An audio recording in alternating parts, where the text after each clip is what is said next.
أو انا ليه مثلا ما نزلتش في شهر 9 او شهر 10 بالفيديو ده؟ انا كنت ممكن انزل برضه اعمل فيديو اي كلام في اي كلام، وانزل واقول اي حاجه في اي حاجه ومعلومات صح برضه، بس اقول ازود فيديوهات وخلاص. لا، شهر 9، شهر 8 ونص 10، دول يا جماعه ممكن لو اي حد طعم ورمى هتاكل وتغمس معاه. ابراهيم مفتقدك يا ابراهيم، يا اسطوره. اللهم صل على النبي، يا اسطوره مفتقدك والله والله مفتقدك. اللهم صل على النبي ولا. بسم الله الرحمن الرحيم. إن الله وملائكته يصلون على النبي يا أيها الذين آمنوا صلوا عليه وسلموا تسليما. بسم الله الرحمن الرحيم، والصلاة والسلام على أشرف المرسلين سيدنا محمد عليه أفضل الصلاة والسلام. تحياتي يا جماعة لكل المتابعين والصادقين معانا في القناة. طبعا اتأخرنا عليكم، بس أنا لازم أنزل لكم الفيديو يكون فيه معلومة أو يكون فيه شرح مثلا حاجة مفيدة زي ما أنتم متعودين مننا. طبعا يا جماعة اليومين دول احنا في شهر 11، موضوع صيد السمك بيبقى صعب. المهم يا جماعة نحاول على قد ما نقدر اللي احنا النهاردة ننزل لكم معلومة تكون مفيدة إن شاء الله بإذن الله. لو تابعت معانا تابعت شوية المعلومات المهمين دولت هتستفاد، والله هتستفاد إن شاء الله بإذن الله. المشكلة الحالية يا جماعة إن شاء الله اللي هي بتقابل كل الناس، احنا في شهر 11 هنطلع نصطاد بإيه؟ طبعا قناة شغالة بسم الله ما شاء الله، بتنزل فيديوهات، اللي بينزل فيديوهات غلة واللي بينزل فيديوهات آه، اللهم صل على النبي، مكرونة، واللي بينزل ريمة، واللي بينزل أنواع ياما يعني. طبعا يا جماعة كل الناس ديت صادقة فعلا، يعني بتصطاد سمك. طب بتصطاد سمك ازاي؟ احنا بننزل بالطعم ده ما بنلاقيش او ما بنصطادش. هي المشكلة مش في حضرتك ولا المشكلة فيه، طبعا المشكلة في نوع المية او ظروف المية. الترعة اللي هو شغال فيها هي بتاكل السمك حاليا، اللي بتاكل النوع ده. طب انت عندك نفس السمكة هتاكل؟ اه ان شاء الله نفس السمكة. اذا كانت مثلا هتلاقي معظم انواع السمكة اللي بتاكل مكرونة او رز او مثلا طعم دود ارض، وفي ناس بتشتغل بالعجينة برضو.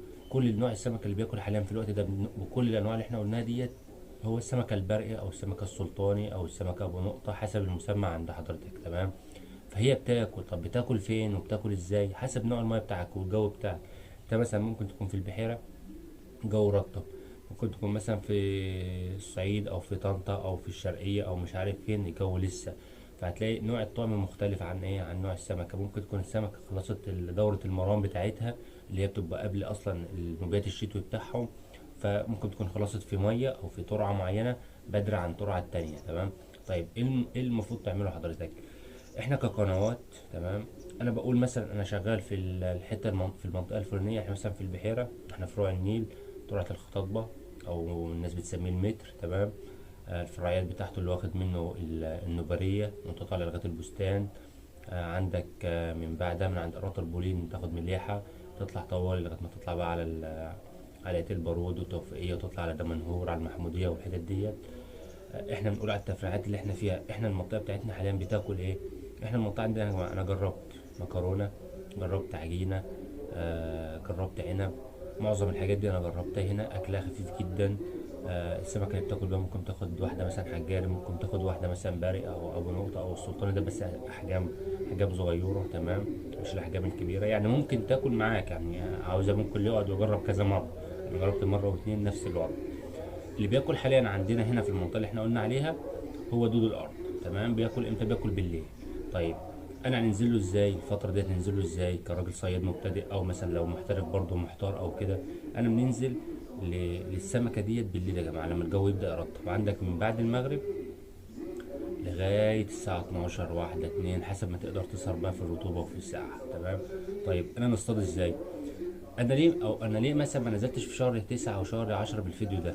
انا كنت ممكن انزل برضه اعمل فيديو اي كلام في اي كلام، وانزل واقول اي حاجه في اي حاجه ومعلومات صح برضه، بس اقول ازود فيديوهات وخلاص. لا، شهر 9، شهر 8 ونص 10، دول يا جماعه ممكن لو اي حد طعم ورمى هتاكل وتغمس معاه، تمام؟ قصير هتجرب هتاكل، هنا هتجرب هتاكل جنب عفشايه جنب حريشه جنب اي حاجه هتاكل معاك وهتاخد سمك، والناس بتاخد سمك، تمام؟ طيب دلوقتي ليه بنعمل الفيديو ده؟ بنعمل الفيديو اللي فعلا هو ده اصعب وقت، تمام؟ الناس ممكن تنزل نص ساعة ساعة تسقى وتاخد بعضها وتمشي. عشان كده انا قلت لازم انزل بالفيديو. في سمك هنحاول نوريكم الفيديو واحنا شغالين بنشرح ان شاء الله. والله يا جماعه منو سمك حلو، بس للاسف ما بنعرفش نصور بالليل لان الصوره بتبقى وحشه، والفيديوهات بتاعت بالليل انتوا عارفين ما بتبقاش حلوه. هنحاول نظبط ان شاء الله كشاف كويس، يكون نور كويس، يحاول يبين حتى الصوره قدامكم عشان تشوفوا حتى السمك وهي طالعه من الميه. ان شاء الله هنحاول نظبط لكم الكلام ده الموسم ده او الموسم اللي جاي ان شاء الله. هنبدا نجيب حاجه كويسه ان شاء الله نصور بيها باذن الله.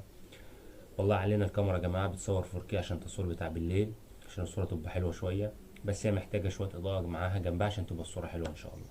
المهم يا جماعه، حضرتك هتجيب العده بتاعتك، رصاصه تبقى تقيله تمام عشان الميه اللي انت شغال فيها ميه حاميه هنا. طبعا مش هنشتغل بقى في الفرعات الصغيره اللي هي مثلا الترعه الصغيره، لا هنشتغل بقى في الفرعات اللي الكبيره، مثلا ترعه الخطبه المتر او النباريه او مليحه او المناطق اللي زي دي. الغماز بتاعك لازم يبقى موزون على التقله تمام. تاني حاجه يا جماعه، ترميلك يكون خفيف، يعني مثلا 25 او 30 تمام. السنار زي ما انت عايز بقى اللي انت بترتاح له. انا بنرتاح مثلا السنار 8 و7 هنشتغل بيهم تمام. في ناس بترتاح ل6 ماشي هيشتغل ب6 مفيش مشكله. طيب هنشتغل ازاي بقى؟ طول الغماز دي اهم حاجه. انا حاليا كراجل صياد ما ينفعش اشتغل على القصير، ما ينفعش اجي مثلا بعد التقله مثلا بنص شبر ولا بشبر اقول اجرب اشتغل بيها عشان تغمز، ما هتغمز بس هتجيب شر تمام. لا انا مش عايز كده. السمكه الكبيره حاليا لا بدايه في الحجاره تحت تمام، او نازله مثلا متر اقل حاجه بعيد عن الايه، عن الجسر، او بعيد مثلا عن الايه، عن اول الميه. طيب ما تنزلش تحت اكتر من كده، ممكن تنزل بس في ادوار قليله، لان طبعا البياض بيهاجمها دلوقتي.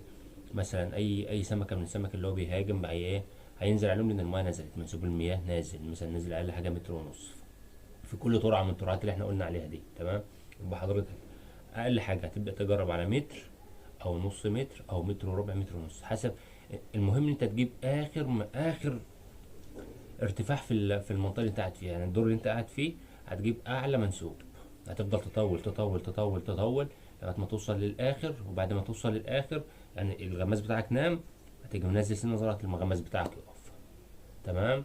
تشتغل على الميه الحاميه اللي هو فيها تيار، يعني فيها ميه متحركه شويه، لان الميه المتحركه حاليا تبقى ميه دافيه شويه، لكن الميه اللي هي واقفه او راقده او زي ما هي كده ما بتتحركش هتلاقي نسبه الرطوبه فيها عاليه شويه تمام. هتبدا تشتغل على السمكه اللي هي السلطاني او السمكه البري او ابو نقطه زي ما بيقولوا. البلدي بيخطف معانا بس قليل مش كتير تمام. المعلومه اللي انت لازم تاخدها من الفيديو ان انت لازم تشتغل على الطويل حاليا، لان السمكه لابده في الطويل او لابده في الغويط او لابده في الطينه او لابده في الحجاره تمام. او مثلا لو في حريشه هتيجي جنب الحريشه هتلاقيها جنب الحريشه. غمزتها بتبقى تقيله، الدور بيبقى تقيل، الغمزه تقيله معاك، مش هتغمز وتتنطط وتجري بيها، لا هتنقر نقرتين 3 وتقف بيها، وهتشتغل على الغمزه دي او الغمزتين دولت. تمسك على الطيار بتاعك، يعني تبقى مثلا قاعد وماسك الغماز بتاعك على الطيار تمام. هتعوز شويه تعب منك بس هتاخد سمكه حلوه. السمكه السلطان اللي شغاله عندنا في المنطقه بتاعتنا حاليا حلوه، بس هي المشكله حاليا الناس اللي بتسالني وعاوزه تيجي يا جماعه، والله يعني هي مشكلتها اللي هي ممكن النهارده المنسوب يكون اقل نص متر، تروح تاني يوم تلاقي المنسوب رفع ربع متر، تيجي تاني يوم تلاقي نزل نص متر. الاسبوع اللي بتفضل الميه ثابته فيه بناخده سمك، بيبقى فيه سمكه حلوه عشان ما نكدبش على حد تمام.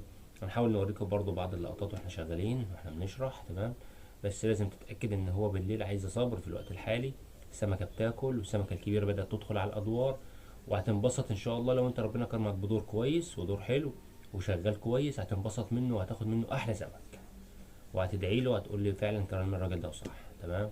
احنا الواحد لسه صياد صغير على قده، بس الخبره بتاعتنا اللي احنا بنعرفها في وقتها بننقلها لك عشان تستفاد بيها واحنا نستفاد وكله يستفاد. واللي عنده معلومه يا جماعه، واللي عنده مثلا مكان بياكل في منطقه معينه او في محافظه تانية يقولها عشان الناس كلها تستفاد. في نهايه الفيديو يا جماعه يا رب يكون عجبكم، ما تنسوش تدعمونا بالاشتراك في القناه ولايك الفيديو، وشكرا.